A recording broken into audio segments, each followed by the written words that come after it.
Perang antara pasukan Rusia dan pasukan Ukraina masih terus bergulir. Baru-baru ini di sebuah desa di Odessa, Ukraina Barat, pertempuran kembali pecah.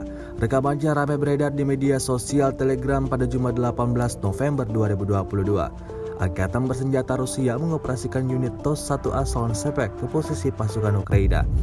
Kelompok penyerang dari Brigade ke-92 Angkatan Bersenjata Ukraina yang berusaha bergerak maju seketika berbalik arah saat serangan demi serangan ditujukan ke arahnya. Tampak dalam rekaman serangan presisi tinggi melenyapkan beberapa titik aman pasukan Ukraina.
Rusia melaporkan secara total 333 pesawat Ukraina, 177 helikopter, 2.520 kendaraan udara tak berawak, 388 sistem rudal anti pesawat dieliminir sejak awal operasi khusus.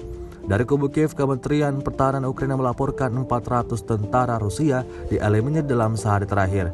Total 83.110 prajurit Federasi Rusia meninggal sejak awal konflik hingga hari ke-268.